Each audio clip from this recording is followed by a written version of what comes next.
Hello, everyone. Oh, hi, Metью. Hi, nice to see you. You too. Hello. Hi. Okay. Well, you're right on time, but we want to wait maybe for a minute or two for people to gather. Yeah, sure. That's no problem at all. Absolutely.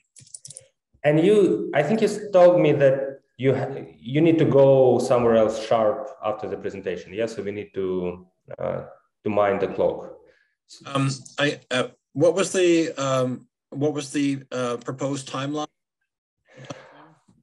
I thought we can speak. You can speak for about 40 minutes and then 20 minutes for Q&A. Is this okay with you? Yeah, that's perfect. Yeah, no problem. Okay, so you have the entire hour for us. That's great.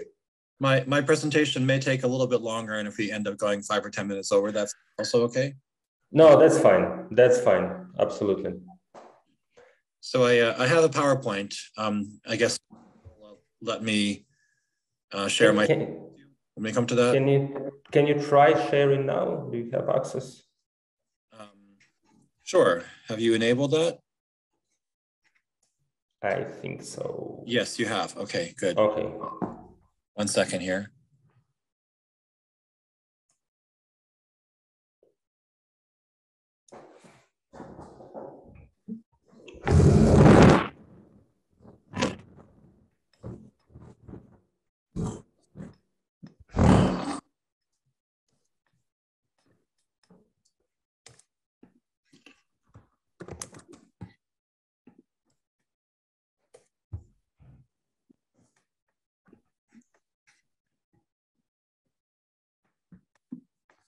Okay, I'll ask one question in Ukrainian. Sorry. Людмила, а ми йому дали можливість шерити презентацію? Секунду. Спікеру нашому.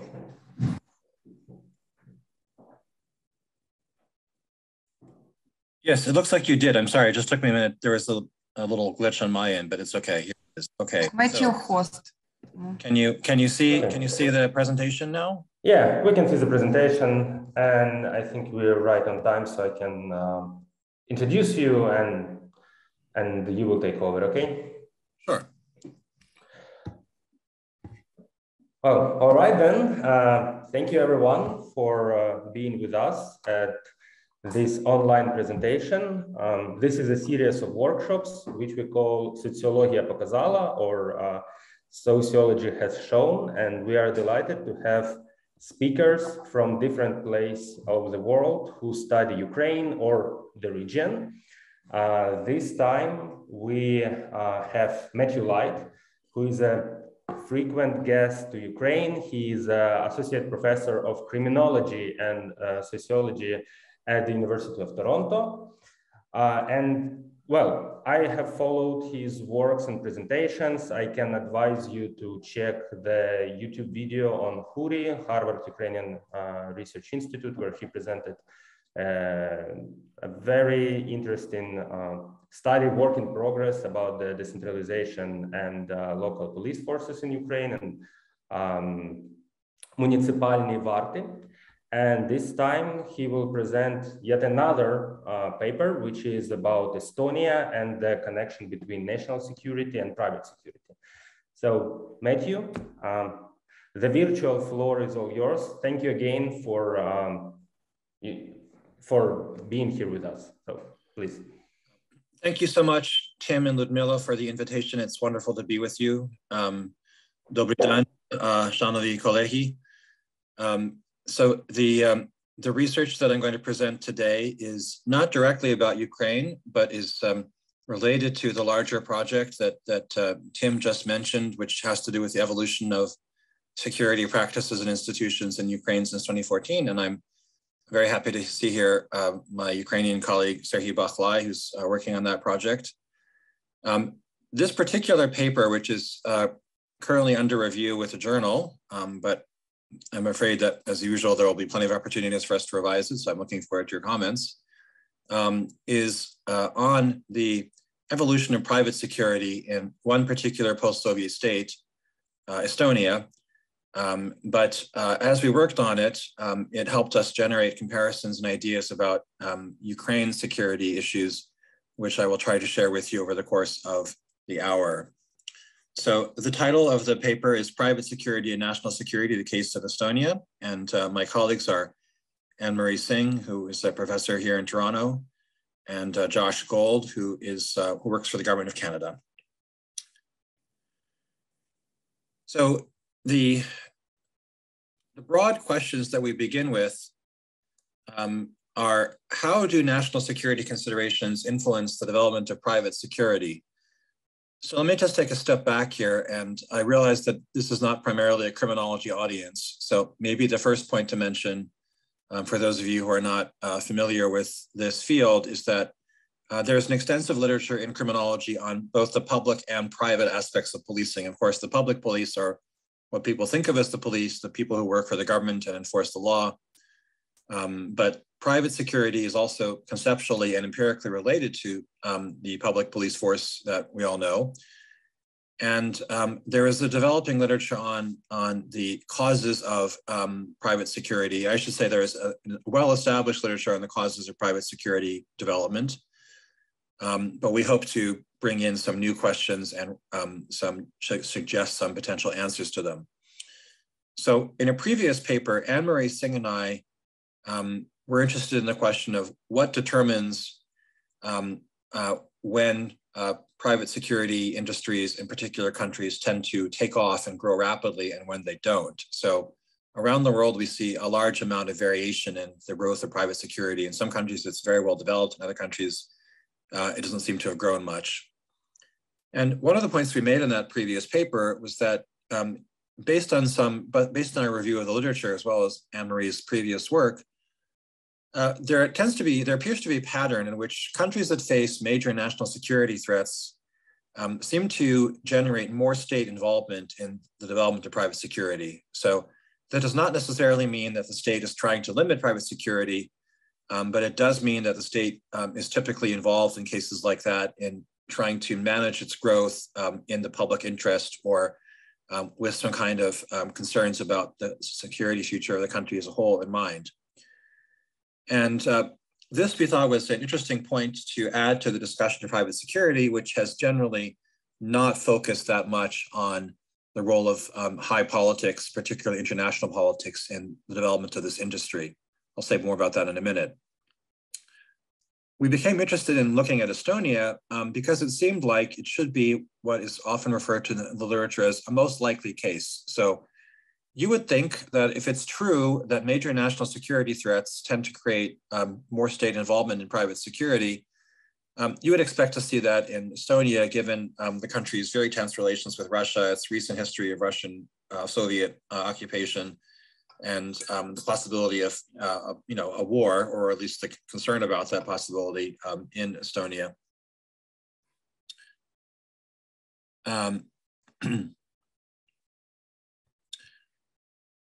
And what we found out in a nutshell is that it wasn't so much that we were wrong, but that the exact relationship between a national security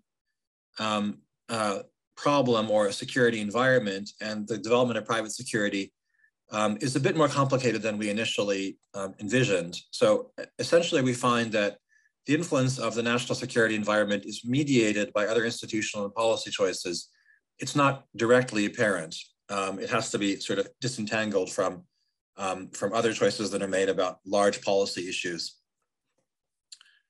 The research also led us to identify certain other factors that tend to, as we put it, tame private security in industrialized countries. So factors that tend to make private security less politically threatening, less likely to engage the concerns of regulators and to be the object of suspicion or strict attempts to control it from the state. So before I go on, I would just like to ask whether people are following me, because I realize that English is not people's first language. Are people understanding me all right so far? I can slow down if necessary. Yeah, everything is. Okay, good. So the I will just briefly summarize where we're going for the rest of the hour. I'll first briefly introduce the literature on private security development. I will talk about Estonia's post-Soviet political trajectory, and then we'll analyze how that political trajectory appears to have influenced the development of the Estonian security industry. And essentially, it's a story of a kind of transformation, or if you will, taming of that industry from a period in the 1990s, when in some ways the industry actually looked a lot like it does in Ukraine. So very unregulated, connected to criminal organizations and networks, and as well as the public police or the state, to today, where the industry looks much like it does elsewhere in Western Europe, and much less like other post-Soviet countries. So we're going to attribute that, we attribute that to four sort of basic causes. One is the deliberate decision to separate private and public security, or private and public policing. Another is an effective anti-organized crime campaign that has certain consequences for private security. A third is decisions the Estonian government make about who could own and work in private security companies. And a fourth is a kind of whole of nation approach to Estonia's national security concerns that involve creating a very robust security ecology in which private security plays a relatively limited role.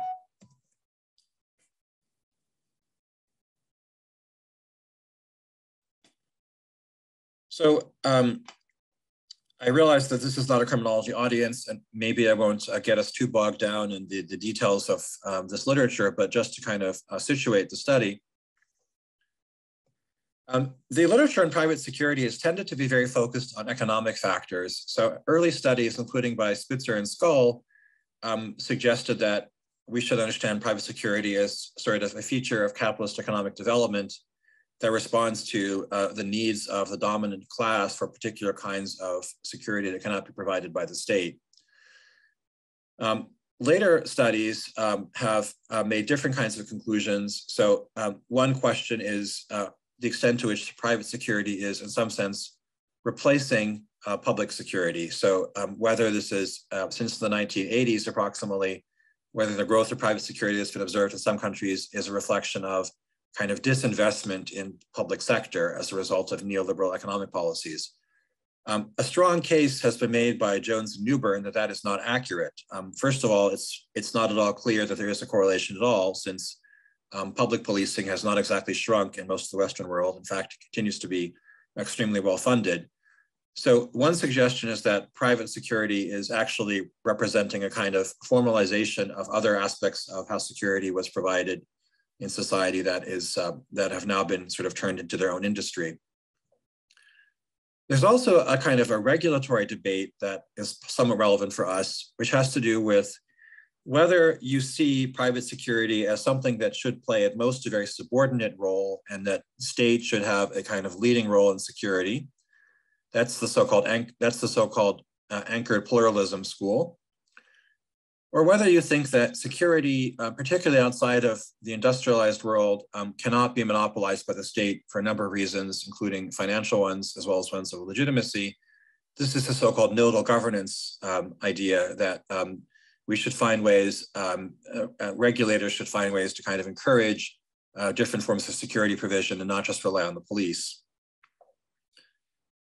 Finally, there is a totally separate literature that was relevant for us on so-called private high policing, which has to do often with private security consultancies that are created for the needs of major international corporations, for example, to prevent kidnapping of their executives, as well as private military companies. So things like essentially mercenaries, to put it bluntly, which we've seen in a number of settings in recent decades, including the wars in Iraq and Afghanistan. So this literature makes the connection, unlike the other three that I just mentioned, it makes the connection much more clearly with international politics. Clearly, international politics is relevant to the creation of these private firms that provide specialized security services for corporations and governments, or that are involved in how countries fight wars. What's kind of missing, as you'll see from the other studies that I just outlined for you, is any kind of discussion of how private security is related to the politics of particular states, right? Or politics between states. So how does private security reflect the security environment that, say, Estonia or Canada, or for that matter, Ukraine faces? So our goal was to kind of address this gap in the literature by analyzing private security companies. That's what PSC stands for in the international system. We're interested in understanding how political legacies and kinds of regimes influence private security development, how private security fits into regimes' strategies for survival.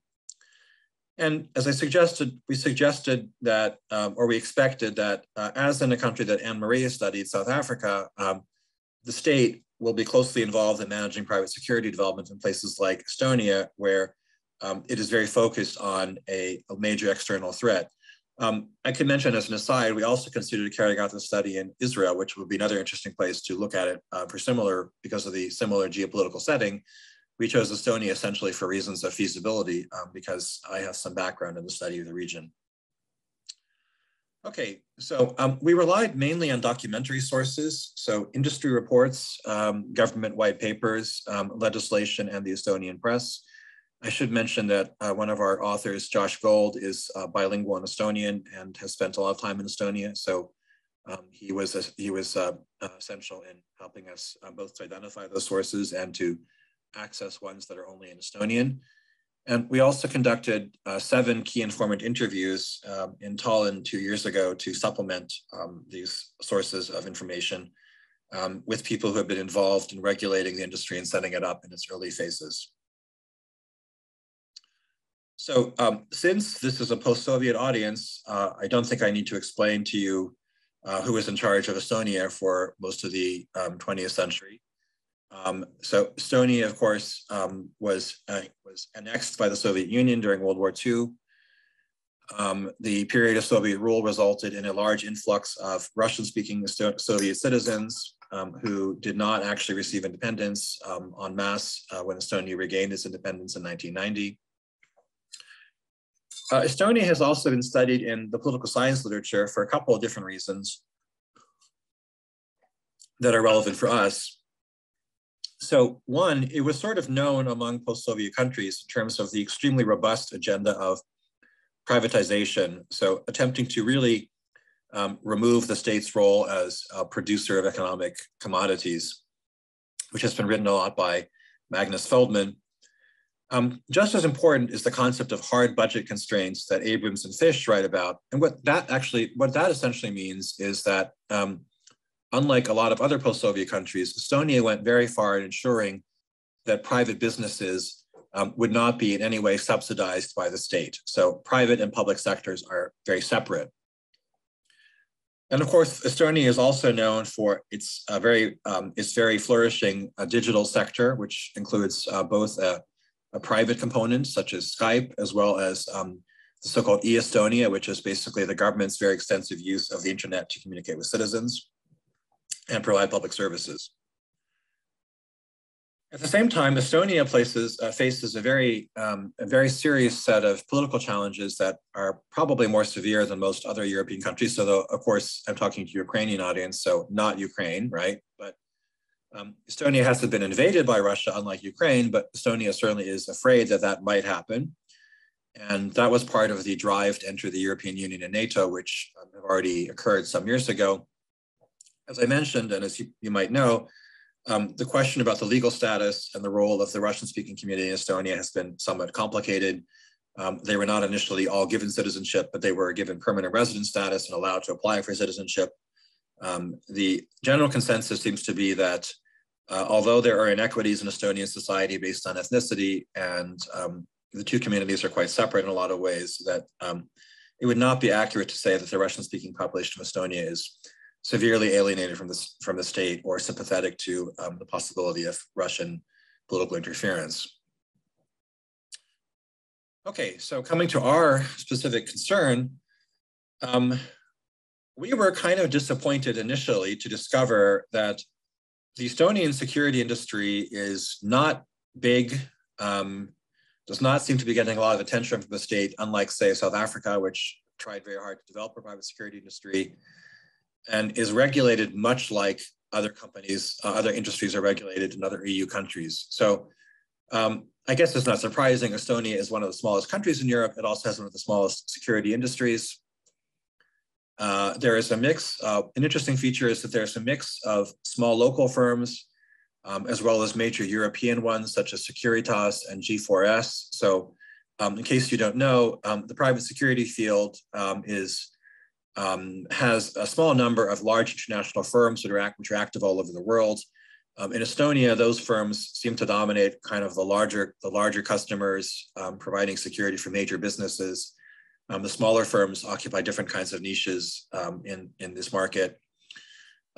They're mostly involved in guarding and technology. For reasons that I'll mention, there is not a lot of use of private security for protecting individuals. And importantly, there is no particular trend toward growth. The industry is, we could say, if not stagnating, it's certainly not growing.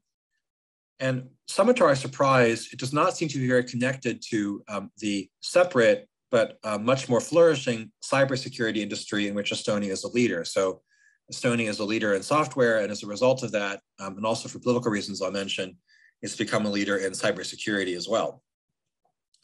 So what do we make of the fact that, contrary to our expectation, the Estonian security industry is quite small, not going anywhere, and not attracting a lot of attention? Okay, so hold that thought. The other point I wanted to make here is that the regulation of this business is really quite typical. So it's not the case that Estonia seems to be very interested in managing this industry, whether to limit it or to kind of stimulate it or influence its development. The regulations are neither particularly strict nor particularly lax. One point that's significant is that private security is not permitted to engage in guarding public spaces, so they can guard objects or protect individuals, but not provide policing services for the public.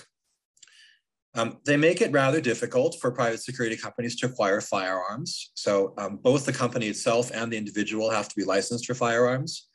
I should say that unlike Ukraine, Estonia has relatively liberal policies on citizens acquiring guns. So that's not a total obstacle, and some security companies do provide armed guards.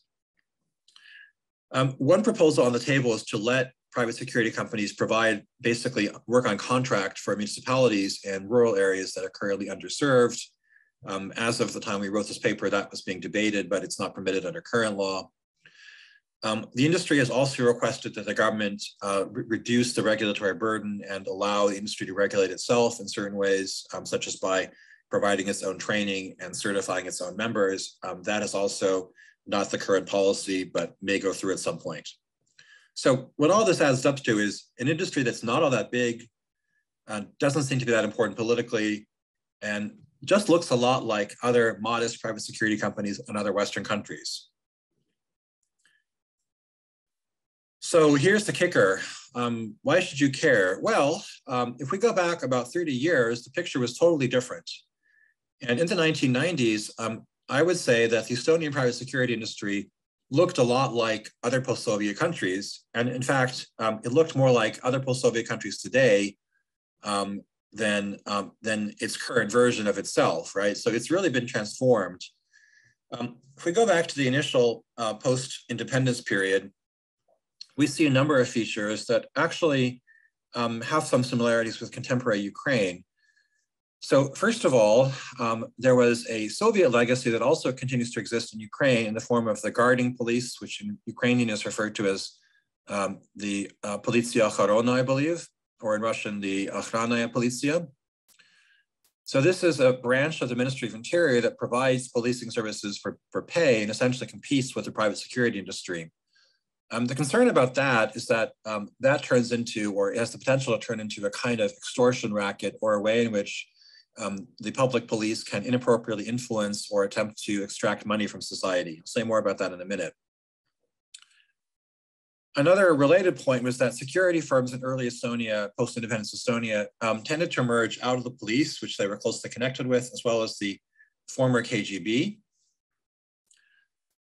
They were also closely connected to and conceptually blurred with organized crime. So the boundary, as we were told, between firms that provide protection services for pay, right? So you have security problems, if you pay us money, we'll protect you.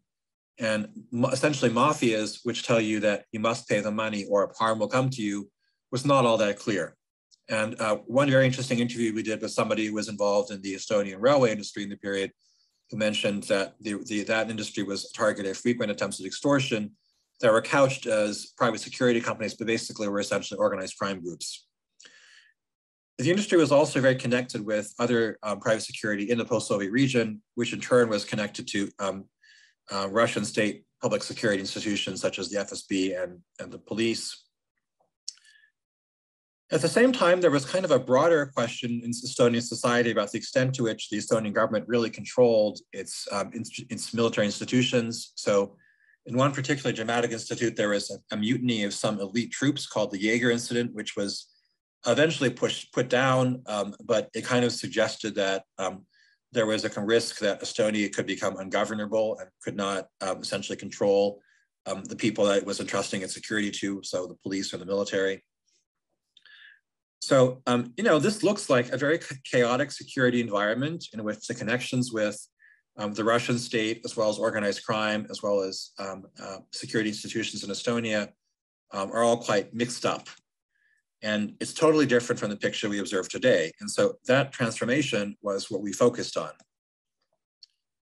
So I'm going to summarize what we found in our paper. I realize this is kind of presenting reality in a very stylized form, but just to kind of lay out the argument for you, we suggested that Estonia made a series of policy choices, not all of which were necessarily focused on private security, that essentially helped to transform and tame its security industry over those 3 decades.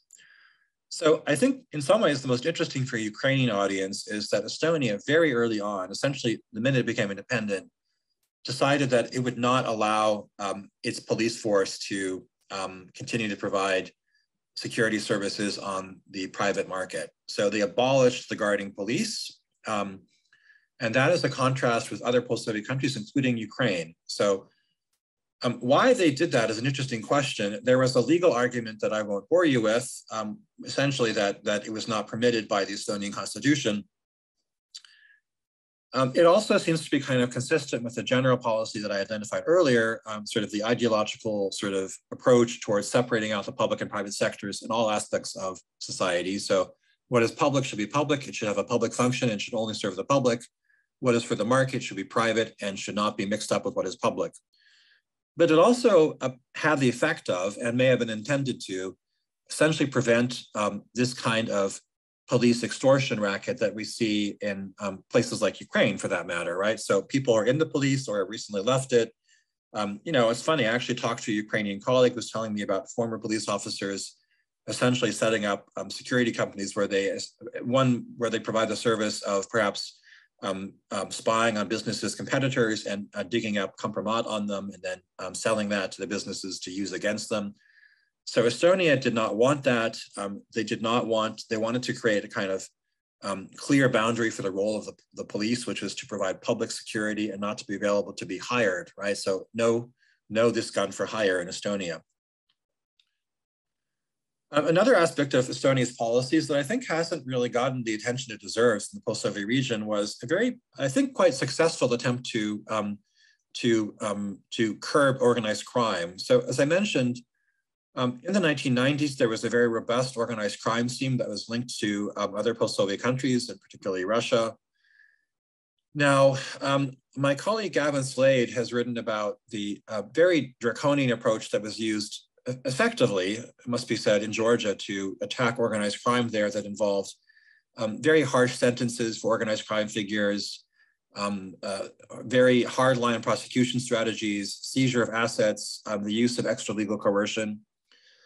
That was not what Estonia's approach was, which was essentially to kind of focus, it's often referred to as a kind of situational approach. So essentially to make it harder to engage in organized crime. They did that by reforming their revenue and customs agencies and purging them of corrupt employees. And the goal of that was to kind of make it harder to smuggle goods or money into Estonia and to make it possible for the government to control the flow of goods and finances, particularly, of course, from Russia, right, which was often the main concern. So, Estonia still has organized crime, but it seems to be much more like organized crime in other parts of Europe or other developed countries, in which it's focused on particular illicit commodities such as drugs, rather than the establishment of large protection rackets as in much of the post-Soviet space, and its connections with its Russian counterpart have been curbed. A further policy that we think was relevant to the outcome was the Estonian government's regulation of ownership and employment in private security. So that involved trying to strictly control the involvement of ex-KGB or Soviet police officers. They were not barred from involvement in the industry, but they were subjected to extra scrutiny. Estonia also prevented non-citizens from owning or working in private security businesses, which also had the effect of promoting ethnic Estonian ownership in this field, which is now mostly owned by ethnically Estonian people. There are apparently some Russian-speaking Estonian business owners, but not as many. And even before Estonia joined the EU, they also opened up this field to European ownership. So just as Estonian banking is dominated by Scandinavian banks, the Estonian private security field is heavily dominated by European, particularly Nordic, private security companies. So why does all this matter? Well, we think what it amounts to is that the state kind of ensured through these policies that private security would be dominated by figures it regarded as politically reliable, right? So they made it much harder for people connected to the Russian government in particular to play a leading role in private security. And that meant that in some sense, it kind of became less politically sensitive, right? So once you have an industry that is owned by people you trust, maybe you don't pay as much attention to it anymore. That is our interpretation. And the final piece of the puzzle is that Estonia has a very robust security ecology in which society is mobilized in all kinds of ways to promote national security. So unlike most European societies, it still has conscription for all young men. They also have a volunteer force called the Defense League or the Kaitseliit, which is essentially kind of a volunteer national guard that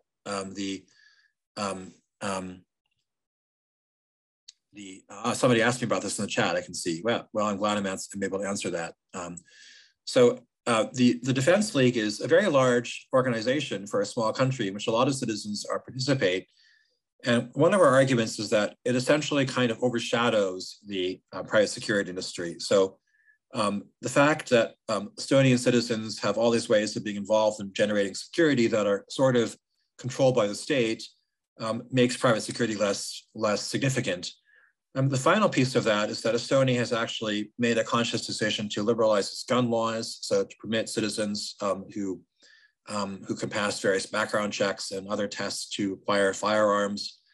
And there is a discussion afoot as to whether those gun owners should also be somehow formally mobilized in the same way that they are in places like Switzerland, or at least that people who work in the military, the Defense League, should be able to have their guns at home. Okay, so the effect of all of this, as I suggested, is essentially that private security, not because it's been deliberately attacked, but simply because other aspects of security have been kind of stimulated or have been fostered, private security is less sort of important. So if you think about security as like a forest, right? You have these big, massive trees of the military, the Defense League, and then the fact that Estonian citizens can acquire regulated access to guns. And private security becomes something kind of like these smaller plants that are on the floor of the forest that are kind of deprived of light, right? And they're there, but they're just not as important. So that's our interpretation of sort of the effect of these policies, that they make private security sort of less politically significant.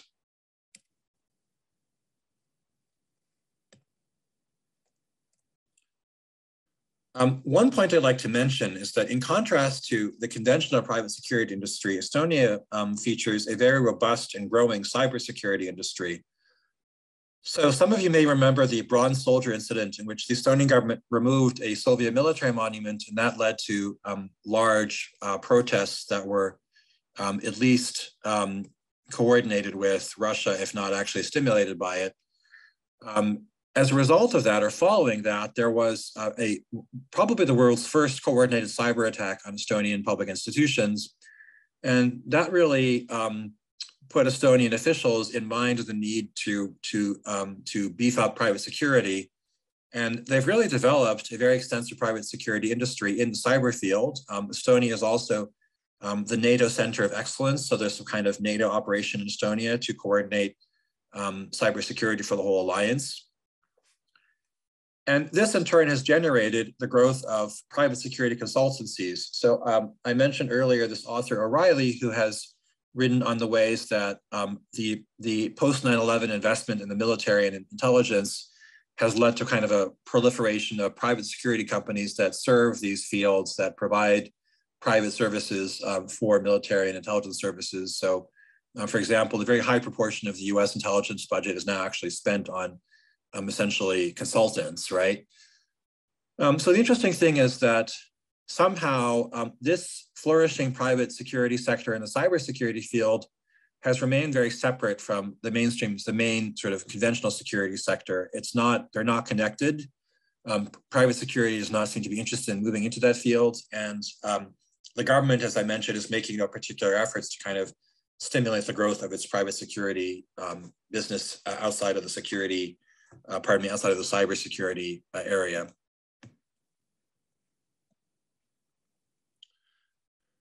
Okay, so what do we make of all that? Well, so we've just kind of outlined for you a transformation from this sort of Wild West scenario in which private security was somehow very crooked, connected to questions about the state's survival, and really in the political spotlight because it was seen as dangerous, to one where it plays its minor role in Estonian life. But it not only is it not growing, but it really has a hard time even kind of getting the government's attention. So we talked to the Estonian Private Security Confederation, so their business association, and their chair expressed some frustration that they feel like they have something to offer in terms of, for example, as I mentioned, rural security, and the government just doesn't seem to be interested in that. So it's almost like they're sort of struggling to sort of get anybody to notice them or to help them survive in an environment where there don't seem to be that many growth opportunities.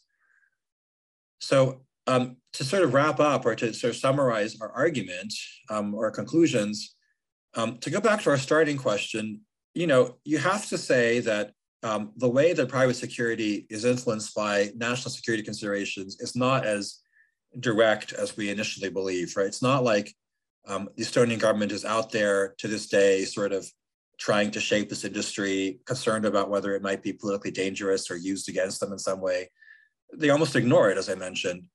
So it's more that what you really need to sort of study is major institutional choices that Estonia made, especially early on in its post-independence period. So back in the 1990s, a lot of which had to do with things that were not exactly directly related to the industry, but regulated it. So for example, to go back to the point about the 2 points I made earlier. So one was that Estonia prohibited its police from providing private security services, right? We don't believe that that was because they were trying to shape a certain kind of private security industry. It was more about how they wanted their police to behave, right? We don't want police to behave like this. Police should stay out of the private sector for all these reasons. Another example of that is that, the anti-organized crime campaign, the attempt to clean up the customs and banking regulation sectors, that was probably not really about private security either. That was about Estonia's organized crime problem. And, ultimately, a lot of these things are related to sort of the desire to keep Russia out, right? To limit Russia's role in the Estonian economy, to perhaps make it harder for Russia to influence Estonian institutions, which you can see in all kinds of ways I didn't even mention, like the creation of a separate Baltic energy grid, the attempt to build new rail links with Europe, with the rest of the EU. So a lot of the sort of things that have influenced private security in Estonia are these major institutional choices. And that means that sort of, if you just look at tailored regulations that are really directed to private security, it's a bit misleading, right? Because what's left on the table, the questions that are sort of still under discussion or that, that are unresolved, right? So oh, should we let private security provide, contract services to municipalities in small, villages in rural Estonia? These questions are ultimately, I'm not saying that they're not significant at all, right? They do matter, but they're kind of fine tuning, right? They're not the institutional sort of design in some sense.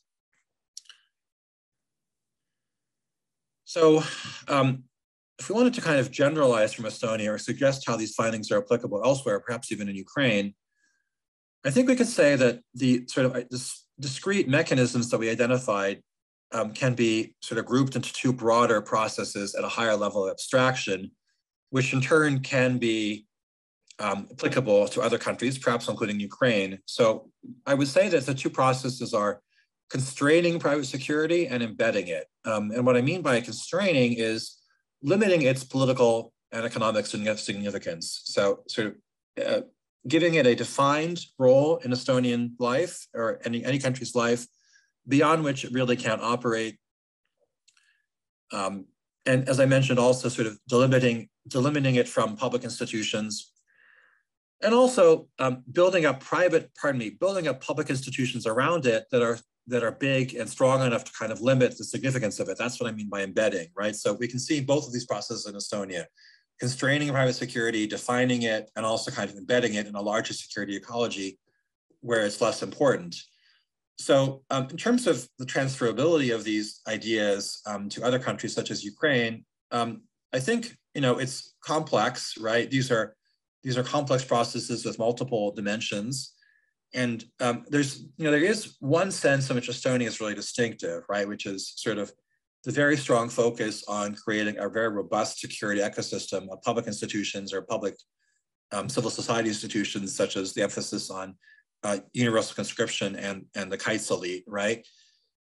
Other countries like Ukraine, can think about those approaches, but even if that aspect of the story is not directly applicable elsewhere, I think that the first sort of dimension of it, the first process of constraining private security, clearly is, right? And you'd also have to say that I think that one could even say that to the extent that other public institutions of security, right, so the police and the military are sort of robust and well-governed, that intrinsically limits the role of private security and makes it less of a political challenge for the government to regulate. A few methodological points for students here, or for other people who are interested in how they might apply these sort of research in their own field. As I mentioned, I think that a lot of we would argue that a lot of previous studies for private security, by ignoring the longitudinal dimension and only looking at what is on the table at any given moment, they kind of miss this question of how private security evolves based on political evolution around it. So that's one contribution we think we might make. Some of these are also, particularly relevant to people of private security, which may not be the field of people in this room, but we do think there's been a certain kind of tendency in the study of private security to focus on a few traditional cases, such as the US and the United Kingdom, that yield certain kinds of questions about economic development that we think don't exhaust what should be investigated.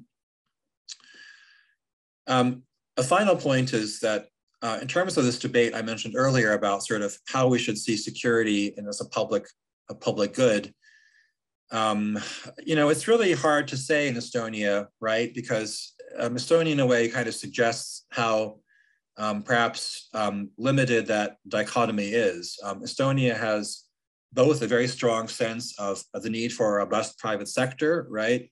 But also an equally strong sense that security is something that should be promoted by the government actively, right, in society. So the idea that we should sort of be racking our brains to figure out, how private security should ever be may not always be very applicable in every society. I think, to address one objection that people might have, this is a well-informed audience that probably is familiar with Estonia's political history to some degree.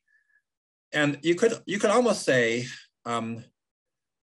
why do we need you to tell us this whole argument, given that in some sense, everything in Estonia is more like other EU countries than other post-Soviet countries, right? Like everything you look at in Estonia, from the political system to the economy, to levels of public welfare, looks a lot more like I don't know, Portugal than it does like Tajikistan, right? And so you could say,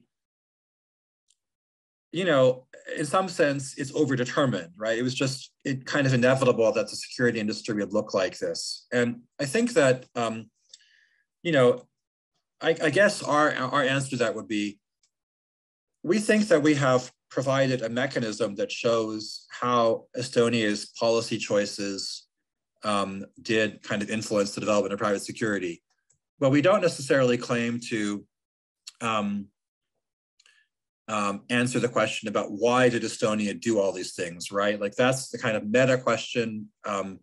Maybe it's not as well answered by this paper, but it's not necessarily a question that we're focused on. So, I think that brings up other issues that you could look at, such as the fact that Estonia is very closely connected to its neighbor Finland, which was very uniquely in the post-Soviet space, sort of served as kind of a sponsor for Estonia in European integration, and that perhaps may have kind of contributed to a lot of institutional developments in Estonia that's different from post-Soviet countries in general. So nonetheless, I think we would separate the question sort of, why is Estonia like Estonia, right? Which we don't know the answer to, from the question of how, I think maybe is the way to put it, how did Estonia create a certain kind of private security industry that is different from other post-Soviet countries? Okay, thank you for your attention. I hope that was of interest, and I'm looking forward to our discussion. Great, thank you, Metью. Thank you for your presentation. I see that there is one question in the chat. I can read it, or Victor, if you want, you can read it yourself. So just give me a signal. Yeah, I can use the microphone for that. Thank you, Metью, for the presentation. And my question is regarding the last part, the public good part. And do you have data on like citizens' satisfactions or citizens' opinion on the security situation, and how do, like, maybe it's in dynamics from year to year? So if I don't know if data in 90s were collected, but how does the citizens respond to this change of security market? Let's put it this way. That's a really great question. And I actually think that is something that we could maybe add to the paper. So the short answer is, I have seen figures on public opinion about the police and so forth in Estonia, which suggests, compared to most post-Soviet countries, fairly high levels of satisfaction. But I have not done what you suggested of trying to go back and see how far back the data go and to sort of track evolution over time. And that would be very interesting to do.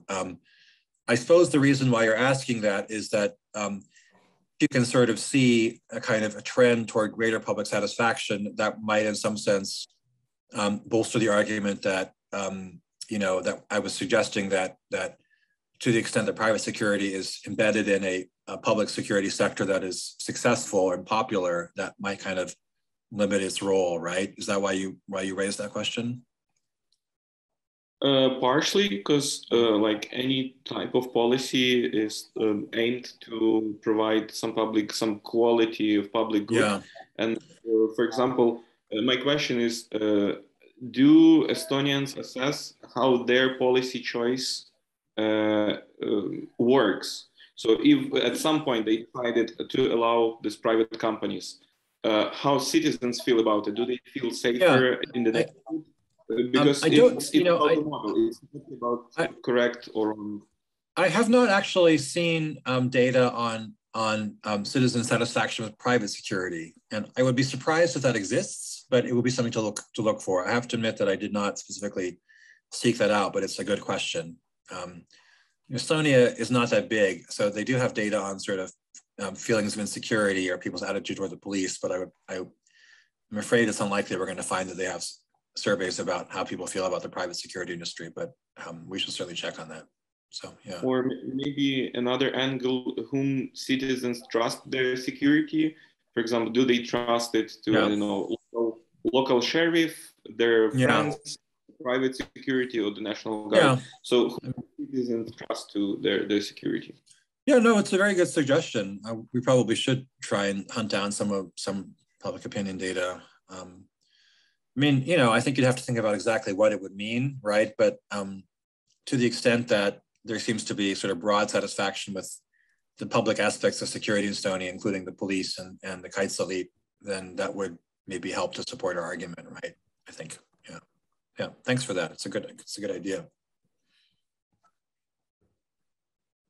Yeah, so I don't see any other questions so far. I have 2 questions, but I can hold for a few more seconds if someone wants to jump in. I see Solomia has raised her hand. Yeah, Timothy, if you can allow me to, may I? Sure, absolutely. Yes, thank you, Timothy, and thank you, Metью, for a presentation. Quite an interesting, really.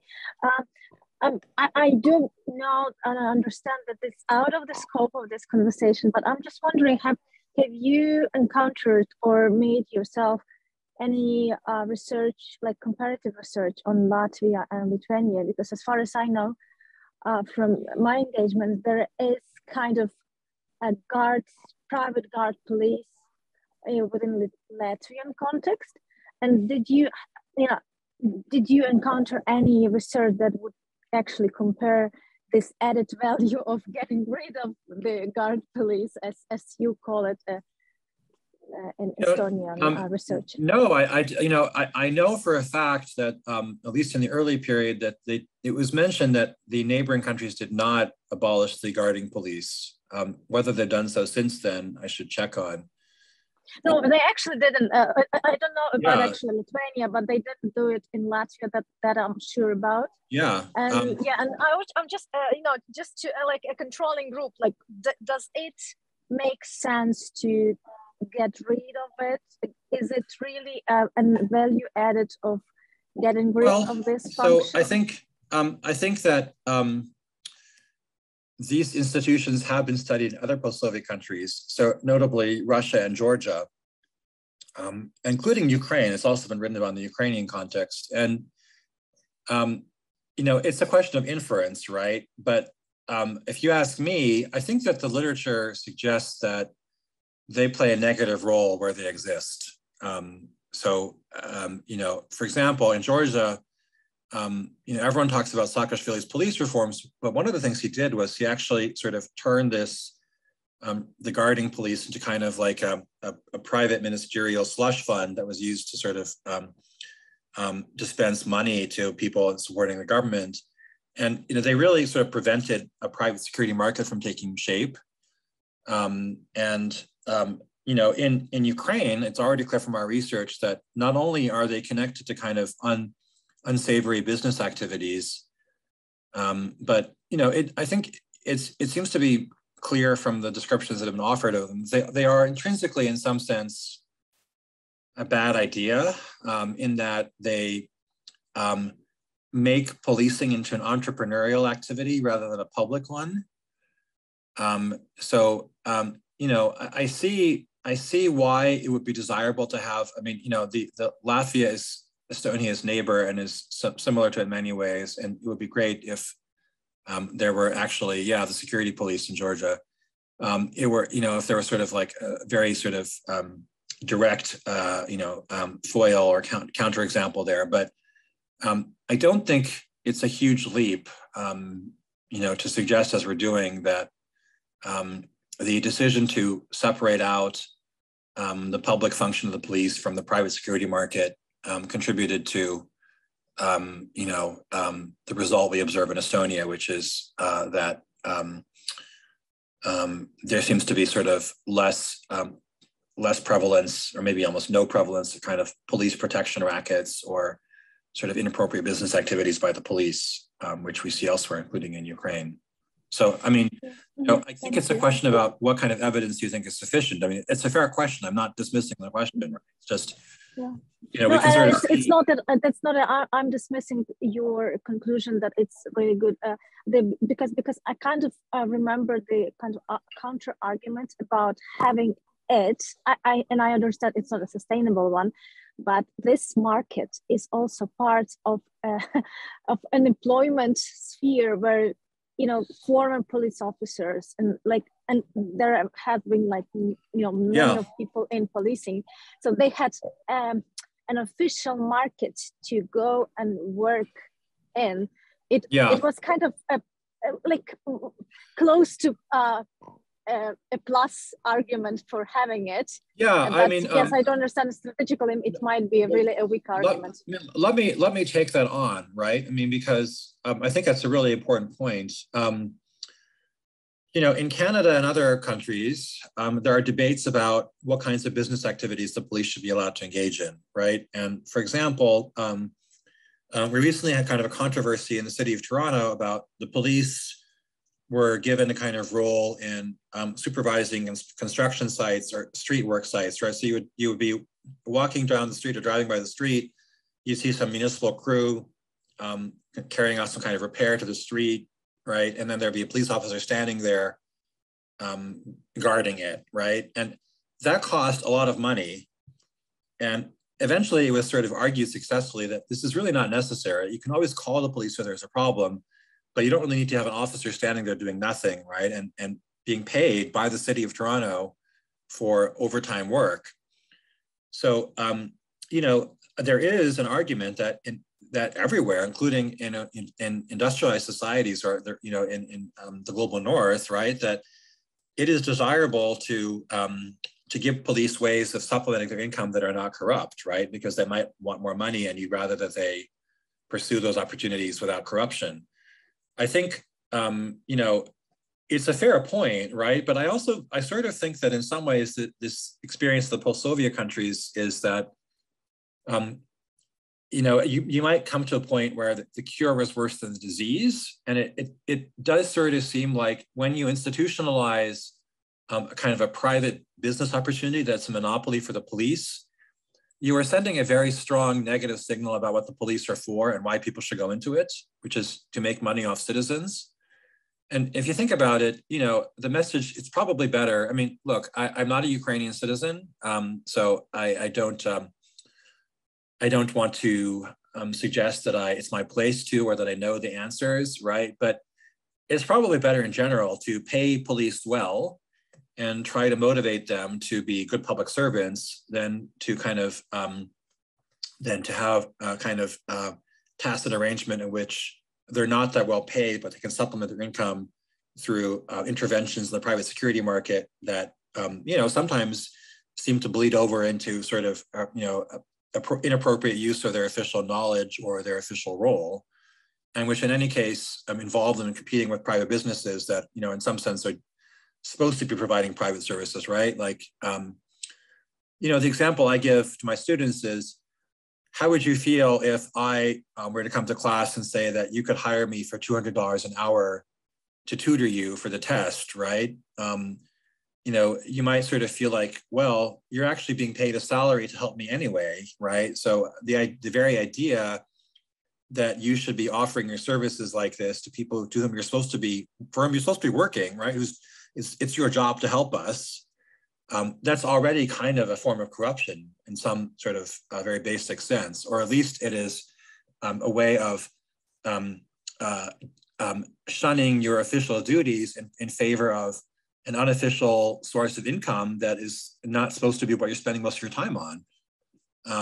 So yeah, sorry, that was a rather long answer, but it's because I think you asked a really good question, and you know, I think it served. Yeah, thank you. Yeah. Thank you, Metью. Yeah. Mm-hmm. Sure. Okay, thanks, Salomia. So let's check whether someone else wants to ask a question. Because actually my own question was very similar to that one. I also wanted to ask your opinion about the market opportunities, but maybe if you have, I know we have to wrap up soon, but if you have a couple minutes, maybe you can also comment on the opposite side of this issue. So yeah, you suggest that having this market potentially provides many challenges and issues, but on the other hand, the process when the state tries to kind of control and embed the sphere of private security also leads to what you study in Ukraine, to municipalna varta, yeah, who are supported by local budgets. And it seems like you also have, well, some criticism of this institution as well. So what should we do? Municipalna varta or private police? Is there any third way? Yeah. So I think first of all, our research in Ukraine is ongoing. So I come back to me in 2 years, right, when I'll have all the answers for you. No, more seriously, let me just make a few points. I think to go back to Solomia's question, one thing that is different about say Canada from Russia, and I can't remember whether Ukraine has the same policy, is that there was no attempt to limit how police make money in the private sector outside of their working hours. So, I mean, the only thing there might be, and I should check on this, is whether they're allowed to work as private security guards when they're still employed as police officers. Maybe not. But if a police officer wants to open up a bookstore or a restaurant, right, or to do anything else to make money when he or she is not on duty, thank you, Victor, nice to chat with you. That's not illegal.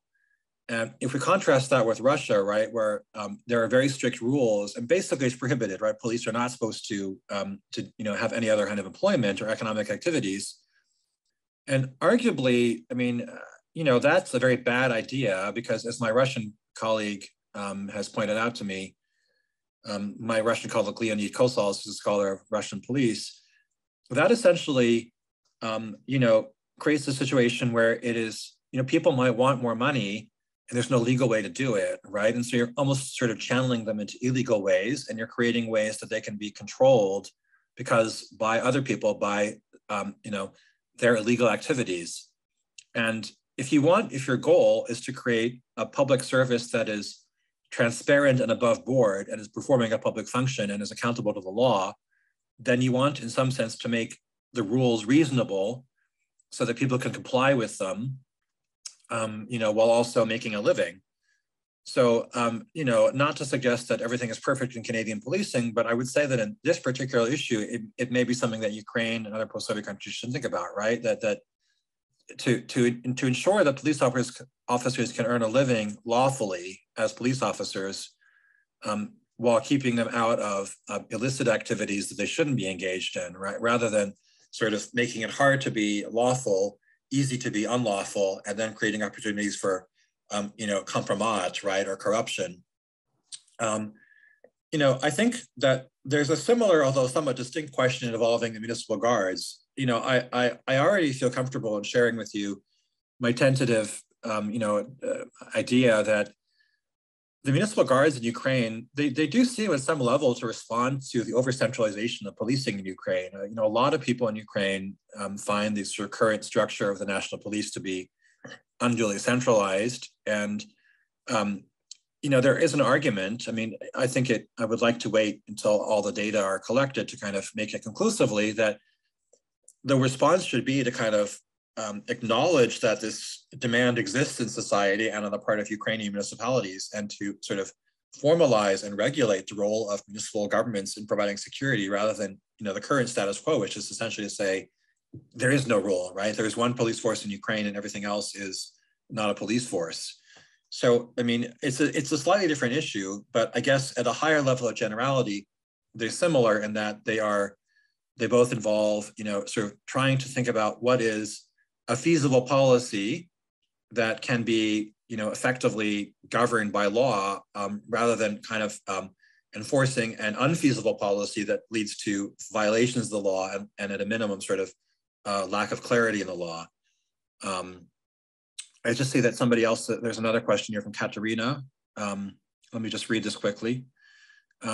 Reacting to your mentioning Lithuania and Latvia, in Lithuania, they do have CASP, which is a National Defense Volunteer Force, and Šaulių sąjunga, so Lithuanian Rifleman Union.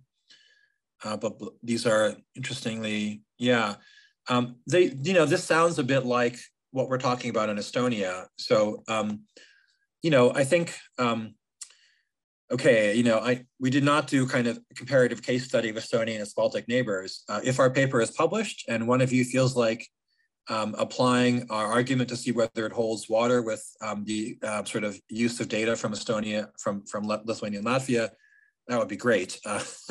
What can I say? We don't claim to have concluded this discussion. We just hope we're adding to it. So yeah, it's a very good question. You know, the extent to which we see parallel developments in the other Baltic countries, and if not, why not? So I invite all of you to contribute to that discussion too. And if you cite our paper, of course, we won't mind that either. And if I might add here, Metью, I'm sorry to ask you about Latvia and Lithuania. I did understand that you did, it wasn't in the scope. Sorry? I just, and you Ukraine and like potential considerations of this part of the world. And I think it will be crucially important to understand, like to analyze the whole, you know, another area of research on militarization of the country. And militarization? Yeah, militarization of the society in general after the armed conflict in Donbass started. Because, I mean, there are, I do not like possess and have now some written materials on that, but there are groups of people, they are having this function of policing they communities. And also I would say that there are legal framework, and you are actually very much aware of it, and you described it very well in Ukraine, this kind of uniqueness of police and uniqueness of the function of a police person. But also there is a question of legitimacy of policing this or that community, and also another question of, you know, hundreds of thousands of veterans who are perceived legitimate security people, if I may say so.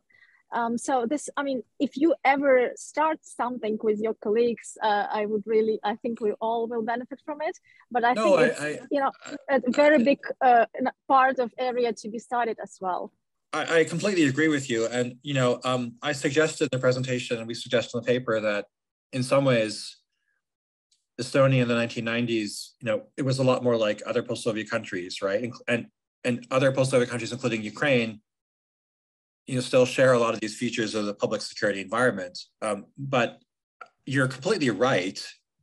And it's it's a very important point, right? That Ukraine's situation is actually much more extreme than Estonia's ever was, right? So Estonia was not invaded. I mean, they are afraid that they could be invaded, right? Like, but Ukraine has been invaded. Ukraine has a war. As you said, Ukraine has a lot of veterans who are used to using weapons and who know how to do that, and, you know, have other problems of adjustment to civilian life that are familiar for every post-conflict society, including the United States, where I'm from. So there's no doubt that these are additional dimensions to the sort of security environment in Ukraine that need to be analyzed separately, and that that Estonia did not have to deal with. And I think it's already clear from the research that Serhii and I and our colleagues have been doing that, you know, the veterans, they play a certain kind of role in the, so to speak, pluralization of policing in Ukrainian society, right? Or in the fragmentation of authority in Ukraine, to the extent that they are available to be hired in municipal guards, or available to be sort of used by politicians in different ways, or available to be security officers, right? This is a group of people who are, you know, have been kind of socialized into conflict, right? Into the use of weapons and violence. I'm not, you know, saying that to criticize veterans who've helped to defend Ukraine, not at all, right? But it is sort of, it's an aspect of any war, right? That this produces this group of people who have this particular experience. And in Ukraine, that's a very significant phenomenon. So, I mean, yeah, you're absolutely right. It's another aspect of the Ukrainian security environment that belongs in any analysis of public security in Ukraine. And I'm happy to say we are trying to devote some attention to it in our study. So hopefully that will be analyzed fully when we complete that project. Thanks. Yeah, thank you, Metью, for your extensive answers. I think we're running out of time, and we don't want to take your time anymore, but looks like Sergey is on my short list of those people who will be invited to present research soon. Oh, that's great. You've mentioned him a lot, so it would be nice to talk with him as well.